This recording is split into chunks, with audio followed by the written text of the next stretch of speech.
नमस्कार दोस्तों, आपका स्वागत है मेरे चैनल पर जिसका नाम है स्टॉक ऑन द गो। आज हम लोग फटाफट कुछ जो हमारे क्वेरीज़ हैं उसको एड्रेस कर देंगे। जैसे कि एक क्वेरी हमें आई थी केवल किरण क्लोथिंग पर कि सवाल पूछा गया था मिस्टर अख्तर ने 1986 केवल किरण क्लोथिंग होल्ड कर रहा हूँ, ये स्टॉक का प्लीज़ एनालिसिस कीजिए। ठीक है, तो हम लोग अभी केवल किरण क्लोथिंग को एक फटाफट 2 मिनट में देखते हैं इसमें क्या अभी तक का प्रॉब्लम हुआ है और अभी आगे क्या एक्सपेक्टेड है। केवल किरण क्लोथिंग जो है वो 4000 मार्केट कैप की कंपनी है, तो वो तो अपने लिए बढ़िया है। एक मॉडरेटली लो मार्केट कैप कंपनी है, तो अगर ग्रो होगी तो अगर 40,000 करोड़ भी हो जाए मार्केट कैप तो इट्स वेल एंड फाइन। अगर स्टॉक पी देखोगे तो केवल 28 का पी है, तो that is again a good thing. High से जो है वो शेयर जो है वो करीब 30-40% डाउन है। 827 से 665-75 यानी करीब करीब 30% तो डाउन है, चल रहा है। अगर इसकी ROE देखी जाए तो वो भी अच्छी है, 21.8 की ROC, 26.2 की। रिटर्न ऑन एसेट 14.3 के हैं। पिछले 3 साल का जो सेल्स ग्रोथ है वो 13.7 है, मॉडरेट बोल सकते हैं। प्रॉफिट वेरिएशन उतना नहीं आ रहा है और ओवरऑल अगर आप इसको देखोगे तो 200 DMA के पास में मिल रहा है। तो अगर आप ओवरऑल हर चीज़ से पकड़े जाए कि केवल किरण क्लोथिंग का किस टाइप का सिनारियो आगे का रहना चाहिए, तो पी वाइज तो वो सस्ता मिल रहा है, ROE भी उसके अच्छे हैं। अब ये कंपनी करती क्या है, तो ये कंपनी मेनली क्या करती है कि उसका जो प्रोडक्ट पोर्टफोलियो है वो मेनली जीन्स है 53%, शर्ट्स 26%, ट्राउज़र, टी शर्ट और अदर्स। रिटेल चैनल से 42% माल बेचती है, नॉन रिटेल चैनल से 40% माल बेचती है। अब इसका अगर आप ओवरऑल ये देखो तो एक मॉडरेटली प्रीमियम साइज़ कपड़ों की कंपनी है ये, जो कपड़े बेचती है। इसके जो ब्रांड्स हैं, जो फेमस ब्रांड्स हैं जैसे किलर, इंटीग्रिटी, लॉमैन, ईजेस, डेसी बेले, एडिक्शन, एक्सेसरीज़, ये सब इसके रेगुलर ब्रांड्स हैं। तो देखा जाए तो कंपनी प्रॉमिसिंग लगती है। ओवरऑल उसका पोर्टफोलियो भी अच्छा है ब्रांड्स का, उसका ROE भी अच्छा है, तो ग्रोथ को सपोर्ट करनी चाहिए। पिछले 3 साल से उसकी ग्रोथ बहुत स्लो चल रही है, इसलिए शायद उसको अच्छा पी नहीं मिल पा रहा है। अगर इसमें कोई कंज्यूमर का ट्रिगर मिल जाए और इसके सेल्स बढ़ना शुरू हो जाए जैसे कि इकोनॉमी के साथ एक्सपेक्टेड है 10 साल में, मुझे लगता है कि भारत में कंज्यूमरिज्म तो बढ़ना चाहिए, कपड़ों का सेल्स बढ़ना चाहिए। अगर ऐसा होता है तो डेफिनेटली केवल किरण क्लोथिंग जो है वो अच्छे रिटर्न्स दे सकती है। होल्ड करना है नहीं करना है ये आपका इंडिविजुअल डिसीजन रहेगा। मेरे पास तो शेयर है, ना मैं इसको होल्ड कर रहा हूँ, ना मेरे पोर्टफोलियो में है, ना मैंने अभी तक किसी को बताया है। मैंने इसका एनालिसिस भी पहली बार ही किया है आपके सामने, तो मैं आपको कोई भी तरीके से इन्फ्लुएंस करना नहीं चाहता हूँ।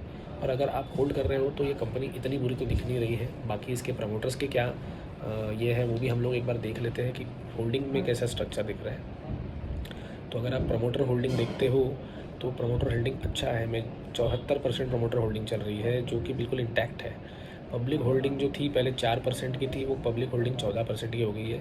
शायद इन्होंने कुछ QIP इनका कुछ ये आया होगा, OFS वगैरह आया होगा, उसकी वजह से ये बढ़ा हुआ है। FII-DII के जो 9 और 14% FII-DII के पास था, FII-DII इसमें से मेजॉरिटी स्टेक बेच चुकी है और पब्लिक बहुत सारा स्टेक खरीद चुकी है। जो केवल पहले 29,000 शेयर होल्डर्स थे वो अभी 32,000 हो गए हैं।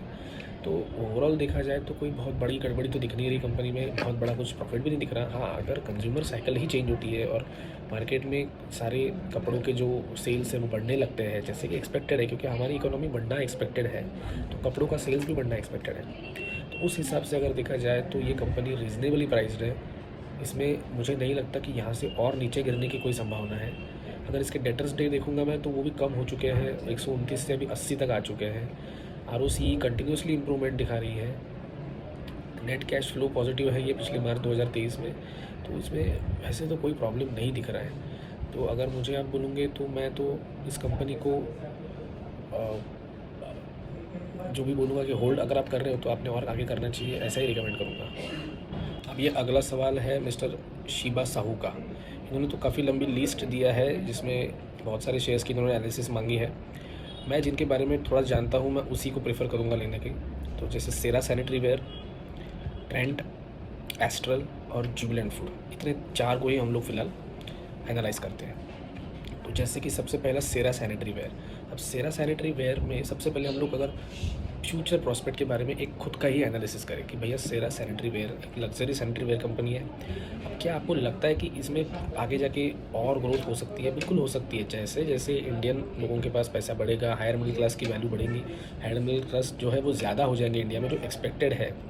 अब आप गूगल पे स्टडी करो, आपको ऐसा पता चलेगा कि इंडिया का जो हायर मिडिल क्लास है वो सबसे तेज़ी से बढ़ने वाला क्लास होने वाला है कुछ अगले 10 सालों में। तो उनकी रिक्वायरमेंट भी उसी लेवल की रहेंगी, उसी लेवल के उनको हाई लग्जरी प्रोडक्ट्स लगेंगे। तो अब इसको एक बार फट से एनालाइज भी कर लेते हैं। तो सेरा सैनिटरी वेयर, जैसे आपको पता है इसके सैनिटरी प्रोडक्ट्स हैं बहुत सारे। इसको हम लोग अगर और इसकी प्रोडक्ट ऑफरिंग देखेंगे तो sanitary ware, kitchen ware, mirror, ceramic tiles, modular kitchens, बहुत सारी चीज़ों में घुसे हुए हैं। इनका जो एक स्ट्रॉन्ग ब्रांड है उसकी वजह से इनके पास रेगुलर कस्टमर्स रहते ही हैं। डीलर नेटवर्क अच्छा है, खुद की मैन्युफैक्चरिंग कैपेसिटी भी है। कोई नए फील्ड में तो घुस रहे हैं ऐसा कोई न्यूज़ तो पता नहीं है मुझे। मार्केट कैप अगर हम लोग देखेंगे सेरा का, तो सेरा सैनिटरी वेयर का मार्केट कैप जो है वो है करीब करीब 8,800 करोड़ का।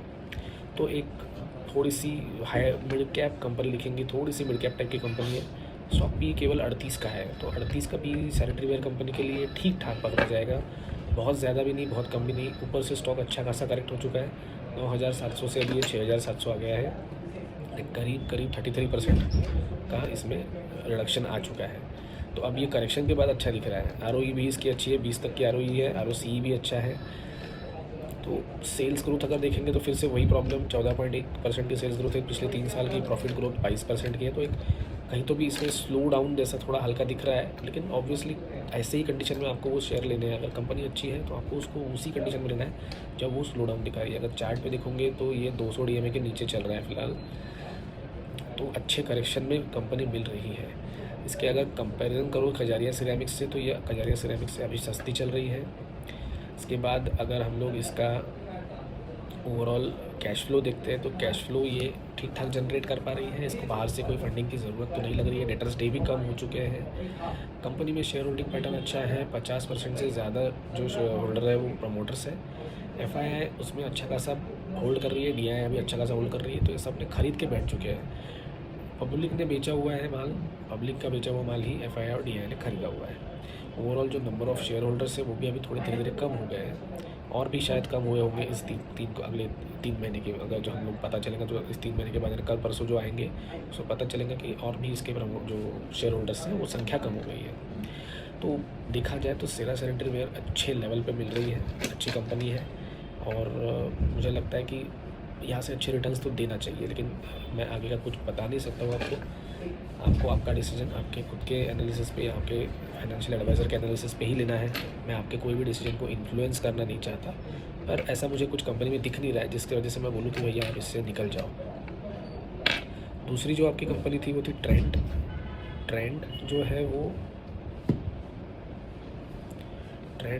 वो अब 1,40,000 करोड़ की मार्केट कैप की कंपनी है। ये सारे टाइप का रिटेलिंग करते हैं, इसके सारे मल्टीपल स्टोर्स हैं, जैसे सारे तुम्हारे जो जूडियोज़ है या टाटा का प्रोडक्ट है ये, और टाटा के जितने भी प्रोडक्ट्स हैं, west side, Zudio, star markets, ये सारे, ज़ारा जो बेचती है, सारे टाइप की लग्जरी लाइटिंग्स, ये सारी चीज़ें का जो एक कंसेप्ट है वो ट्रेंड है।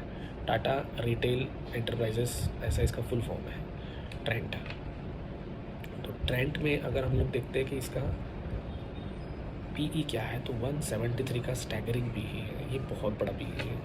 इस PE को कंट्रोल करना बहुत मुश्किल है, और वो भी इस बड़े मार्केट कैप पे, 1,40,000 करोड़ के मार्केट कैप पे इतना बड़ा PE बिल्कुल भी बचने लायक नहीं है।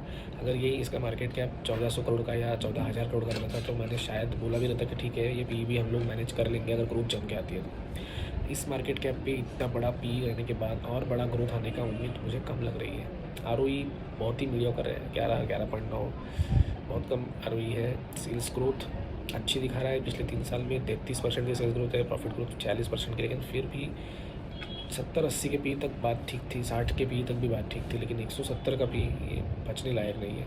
तो मैं तो इस शेयर के लिए किसी को रिकमेंड नहीं करूँगा। अगर आपके पास है, अच्छा खासा प्रॉफिट हो रहा है, तो आप उसको सोचिए प्रॉफिट बुक करने के लिए, या फिर और कुछ भी सोच सकते हो। जैसे मैं ये नहीं बोलूँगा कि आप यहाँ से बुक करके निकलिए, क्योंकि जब मोमेंटम किसी स्टॉक में बिल्डअप होता है तो वो कहाँ तक उसको ले जाएगा वो हम लोग नहीं बोल सकते हैं। लेकिन जिसको बोलते हैं ना वाइज डिसीजन, तो यही रहेगा कि इस PE पर सेल जरूर करना चाहिए।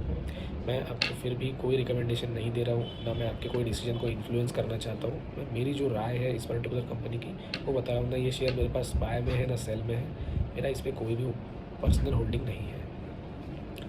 इसके बाद आपका जो नेक्स्ट स्टॉक था जो हम लोग डिस्कस कर सकते हैं वो एस्ट्रल पाइप्स है। एस्ट्रल भी एक बहुत बढ़िया कंपनी है जो पाइप्स बनाती है, सिंटेक्स जो थी पहले, वो जो काम करती थी वो अब एस्ट्रल कर रही है, और सिंटेक्स ने अपने आप को ख़त्म किया और एस्ट्रल उसके साथ खड़ा हुआ, उसके अगेंस्ट।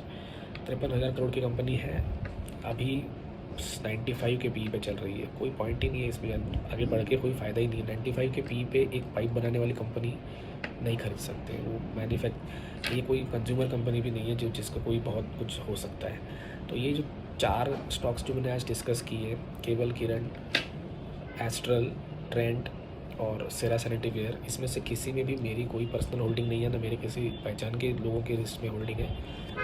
मैंने जो इस पे ओपिनियन दिए वो purely on the basis of my judgement, मेरे पर खुद के जजमेंट पे, और जो मुझे उसकी फंडामेंटल एनालिसिस करने के बाद जो पता चला उसके भरोसे मैंने आपको एक उसके ऊपर मेरी राय बताई है। आपको आपका जो भी डिसीजन है वो आपके फाइनेंशियल एडवाइज़र को पूछ के ही लेना है। मेरा आपको इन्फ्लुएंस करने का कोई भी इरादा नहीं है, आप आपका डिसीजन खुद के भरोसे लें। इसे एक आप पढ़ाई लिखाई का एक जरिया या एक लर्निंग की प्रोसीजर समझ के लीजिए। आशा करता हूँ कि ये जो 4 स्टॉक्स की एनालिसिस की ये भी आपको पसंद आई होंगी। अगर आपके कोई और सवाल होंगे तो मैं उसे भी जवाब दूँगा। आप मुझे कमेंट सेक्शन में बताइए आपको कौन से स्टॉक की एनालिसिस कीजिए। कोशिश कीजिए 1 या 2 ही स्टॉक के बारे में पूछिए, और थोड़ी बहुत एनालिसिस जो आपकी होंगी या जो आपके विचार होंगे, जो देख के आपने उस शेयर में पैसे लगाए हैं, वो भी आप मुझे अगर उसके नीचे लिख के भेजोगे तो उस पर भी हम लोग कुछ डिस्कशन कर पाएंगे। इसी के साथ मैं ये आज का वीडियो भी समाप्त करता हूँ। धन्यवाद।